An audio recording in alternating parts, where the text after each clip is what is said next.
जा रही है। इंदौर, उज्जैन, भोपाल में तेज बारिश का अलर्ट जारी किया गया है। मौसम विभाग ने कहा है कि खंडवा, छिंदवाड़ा, कटनी में तेज बारिश हो सकती है। नीमच, मंदसौर, रतलाम में भी तेज बारिश का अलर्ट जारी किया गया, यानी कि निवाड़ से लेकर महाकौशल तक बारिश की आशंका। साइक्लोनिक सर्कुलेशन और लो प्रेशर एरिया एक्टिव होने की वजह से यहां पर तेज बारिश होगी और इस बारिश के ही मद्देनजर मौसम विभाग की तरफ से पहले से ही अलर्ट जारी किया गया है ताकि लोग सावधान रहें। अगर बहुत जरूरी हो तो ही घर के बाहर निकले, क्योंकि कई बार ऐसा होता है कि तेज बारिश के चक्कर में जल जमाव हो जाता है और ऐसे में ट्रैफिक बहुत बड़ी समस्या है। वासु चौरे संवाददाता साथ जुड़ चुके हैं। वासु, क्या जानकारी आपके पास, कहां कहां पर तेज बारिश होने वाली है? क्या अभी तक जितनी बारिश हुई है उससे भी ज्यादा तेज होगी इस बार की बारिश? देखिए, मध्य प्रदेश में जो अब तक का रेनफॉल हुआ है, अगर पूरे प्रदेश की हम बात करें तो एवरेज रेनफॉल जो होना था उससे 4% कम जो बारिश है वो दर्ज की गई है। ऐसे में अब अच्छी बारिश होना मध्य प्रदेश के लिहाज से बेहद जरूरी हो जाता है, तभी जो है मानसूनी बारिश का कोटा पूरा हो पाएगा, क्योंकि अब जुलाई का महीना भी जो है वो लगभग आधा बीत चुका है। अब भोपाल को लंबे समय से अच्छी बारिश का इंतजार था। आखिरकार अब भोपाल के लिए जो अलर्ट है वो जारी कर दिया गया है। भोपाल, इंदौर, उज्जैन समेत कई ऐसे जिले हैं मालवा निमाड़ अंचल के, सेंट्रल मध्य प्रदेश के, महाकौशल के, विंध्य के, जहां पर अच्छी बारिश की जो संभावना है मौसम विभाग की ओर से व्यक्त की गई है, जताई गई। और इसके पीछे का कारण ये बताया जा रहा है कि अलग अलग जो सिस्टम्स है वो बन रहे हैं, कम दबाव के क्षेत्र बन रहे हैं, जिसके चलते भोपाल और प्रदेश के जो अन्य इलाके हैं, अन्य जिले हैं, वहां पर अच्छी बारिश आने वाले समय में देखने को मिलेगी। आज सुबह से ही भोपाल में काले घने बादल जरूर छाए हुए हैं, लेकिन कहीं किसी भी इलाके से अभी जोरदार बारिश की खबरें जो है वो नहीं आई हैं। हो सकता है कि आज दिन में अच्छी बारिश जो है वो देखने को मिले और जो 4% की अभी कमी है एवरेज रेनफॉल में वो जल्द कवर हो और फिर इसके आगे सामान्य मानसून तो हो ही, लेकिन लोग ये जरूर उम्मीद कर रहे हैं कि अच्छी बारिश हो जाए, थोड़ी सी जरूरत से ज्यादा बारिश भी हो जाए तो भी कोई दिक्कत नहीं है। इसका सबसे बड़ा फायदा ये होता है कि आपके जो डैम से, जो तालाब है, जो वाटर बॉडीज हैं या जो ग्राउंड वाटर लेवल है वो अच्छी तरीके से रिचार्ज हो जाता है। वाटर बॉडीज लबालब भर जाती है, जिसके चलते आने वाले समय में गर्मियों के सीजन तक भी पानी की जो कमी है वो नहीं होती है और लोगों को काफी हद तक राहत रहती है। सिंचाई के लिए, पेयजल के लिए और अन्य उपयोग के लिए, इंडस्ट्रियल उपयोग के लिए भी पर्याप्त मात्रा में जो पानी है वो मिलता रहता है। तो ये जो सिस्टम्स बन रहे हैं, हम उम्मीद यही करते हैं कि कारगर साबित होंगे और मध्य प्रदेश में जोरदार बारिश होगी। अंशिका, बहुत शुक्रिया वासु, आप बने रहिए हमारे साथ, आगे भी आपसे जानकारी लेते रहेंगे। तो फिलहाल बारिश को लेकर मौसम विभाग ने अनुमान जताया है कि कुछ ऐसे इलाके हैं जहां बहुत तेज बारिश होगी, इसलिए सावधान होने की जरूरत है। पेंड्रा की बात करेंगे, जहां गौरेला से अमरकंटक जाने वाले रास्ते से लोगों का आना जाना बंद हो गया है। पहाड़ी इलाके में भारी बारिश और तेज बहाव के चलते सड़क का हिस्सा बह गया है। ज्वालेश्वर मार्ग से अमरकंटक जाने वाले लोग अब वापस आ रहे हैं। मौसम विभाग ने जिले में येलो अलर्ट जारी किया है, क्योंकि कई बार ऐसा भी होता है कि तेज बारिश की वजह से इसका असर सड़कों पर नजर आता है और सड़क की गुणवत्ता जब अच्छी ना हो तो बहुत ही ज्यादा परेशानी होती है। अब ये देखिए तस्वीर, गौरेला से अमरकंटक का रास्ता है ये, अब बारिश की वजह से सड़क ही बह गया है।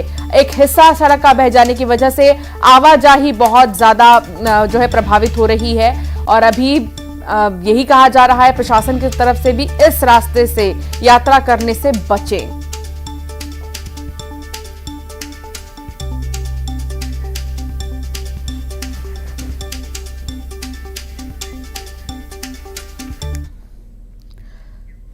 मध्य प्रदेश के मुख्यमंत्री डॉक्टर मोहन यादव का आज दिल्ली का दौरा है। सुबह भोपाल से दिल्ली के लिए वो रवाना हो जाएंगे। दिल्ली में केंद्रीय नेताओं से मुलाकात करेंगे। मुलाकात में प्रदेश के विकास को लेकर चर्चा करेंगे। बता दें कि मानसून सत्र शुरू होने वाला है और इस सत्र के शुरू होने के पहले आला कमान से, केंद्र नेतृत्व से मुलाकात का सिलसिला चल रहा है। चाहे छत्तीसगढ़ हो या मध्य प्रदेश, तमाम जो दिग्गज नेता हैं वो केंद्र नेतृत्व से मुलाकात कर रहे हैं और इसी सिलसिले में मुख्यमंत्री डॉक्टर मोहन यादव भी आज दिल्ली के दौरे पर हैं। सुबह वो भोपाल से दिल्ली के लिए रवाना होंगे। केंद्रीय नेताओं से उनकी मुलाकात हो सकती है। कुछ समय पहले भी वो जब आए थे दिल्ली, तब उन्होंने प्रधानमंत्री से लेकर अमित शाह और जेपी नड्डा से मुलाकात की थी। इसके अलावा शिवराज सिंह चौहान से भी उनकी मुलाकात बहुत खास रही है। अब एक बार फिर से दिल्ली का दौरा मुख्यमंत्री डॉक्टर मोहन यादव का।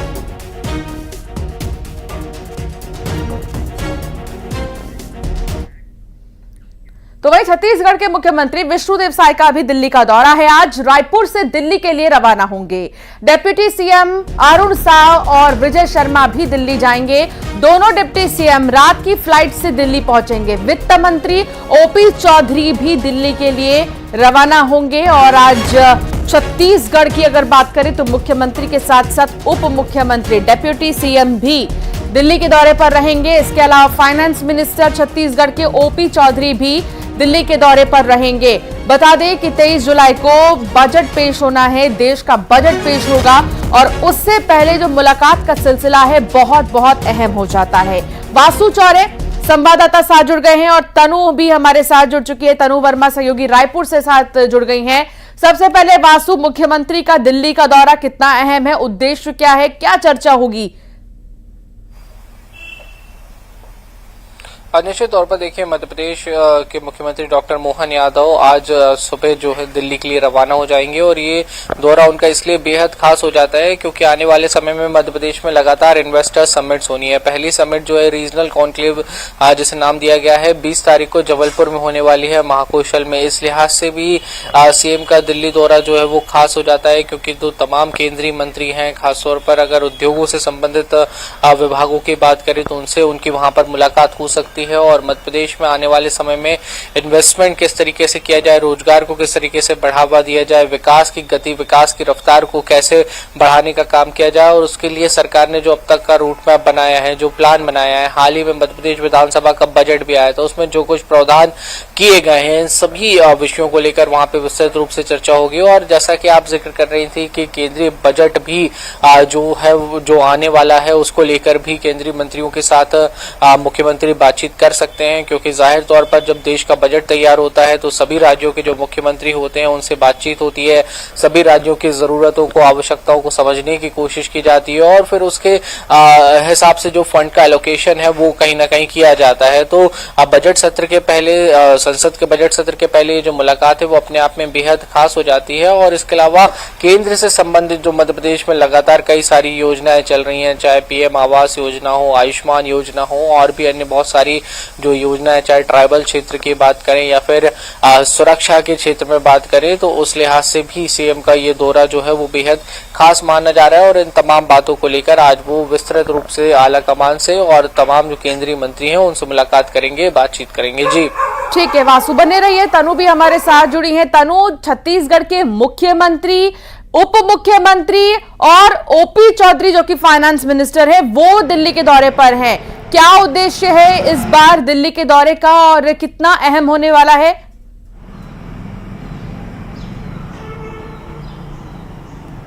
जी बिल्कुल, देखिए लोकसभा चुनाव के खत्म होने के बाद से ही छत्तीसगढ़ में साय कैबिनेट में बदलाव होने की चर्चा जो है वो चल रही है और नए चेहरे कौन होंगे इसको लेकर तमाम तरह के कयास जो है वो लगाए जा रहे हैं। और इसी बीच अब सीएम साय एक बार फिर जो है दिल्ली दौरे पर हैं और इस दौरान सीएम साय दिल्ली में केंद्र के संगठन के बड़े नेताओं से जो है वो मुलाकात करेंगे। और इस बार सीएम साय जो है अकेले दिल्ली नहीं जा रहे हैं। पिछले 3 हफ्ते की हम बात करें तो ये सीएम साय का दूसरा जो है दिल्ली दौरा है और सीएम साय के साथ में deputy CM Vijay Sharma, deputy CM Arun Sao और वित्त मंत्री ओपी चौधरी भी जो है वो मौजूद रहेंगे। करीब रात में 8:30 बजे के आसपास दोनों डिप्टी सीएम जो है वो एयरपोर्ट से दिल्ली के लिए रवाना होंगे और शीर्ष नेताओं से सीएम साय जो है मुलाकात करेंगे। ऐसे में माना जा रहा है कि छत्तीसगढ़ के विकास को लेकर संगठन के नेताओं को जो है जानकारी दे सकते हैं, साथ ही केंद्र की योजनाओं का क्रियान्वयन किस तरह से किया जा रहा है इसका फीडबैक वो वहां पर दे सकते हैं। साथ ही कैबिनेट विस्तार को लेकर भी जो है चर्चा हो सकती है।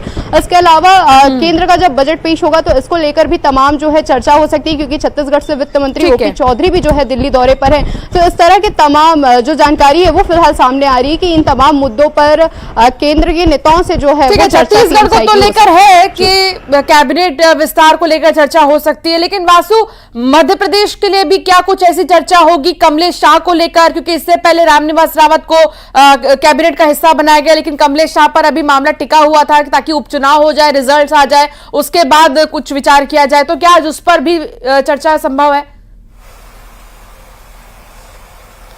अब बिल्कुल देखिए, संभावनाओं से इनकार नहीं किया जा सकता, क्योंकि मध्य प्रदेश में एक हफ्ते पहले ही मंत्रिमंडल का विस्तार हुआ है।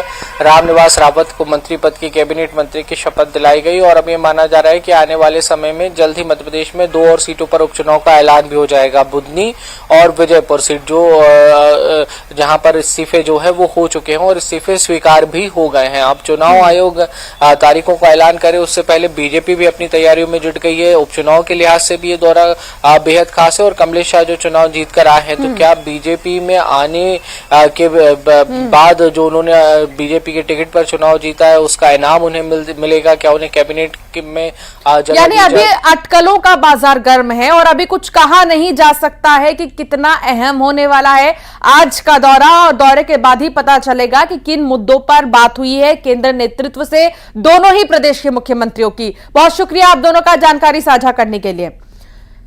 पेंड्रा की बात करेंगे, जहां बेटे ने मां की हत्या कर दी। शराब के लिए पैसे नहीं देने पर उसने मां की ही हत्या कर दी। पीट पीट कर मां की हत्या की है और हत्या का आरोपी बेटा 1 घंटे में ही गिरफ्तार भी हो गया। कलयुगी बेटा जिसने मां की हत्या कर दी, शराब के लिए पैसे नहीं दिया मां ने, और इसी बात पर गुस्सा होकर आक्रोश में आकर उसने मां को पीटा और इतना ज्यादा पीटा कि मां की हत्या ही कर दी।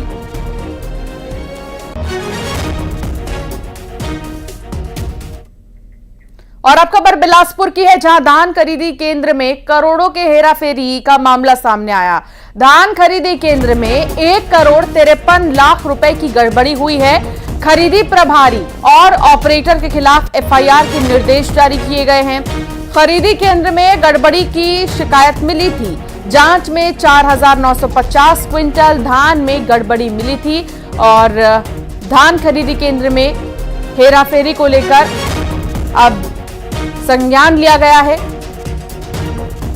1 करोड़ 53 लाख रुपए की गड़बड़ी का पूरा मामला है।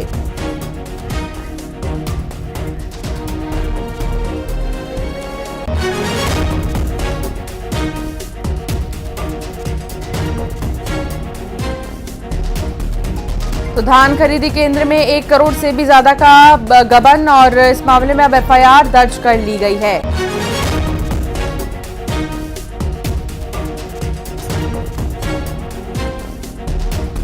बिलासपुर से यह मामला, धान खरीदी में करोड़ों की हेराफेरी की गई है और साथ ही आपको बता दें कि 1 करोड़ 53 लाख रुपए की गड़बड़ी बताई जा रही है। उमेश मौर्य संवाददाता साथ जुड़ चुके हैं।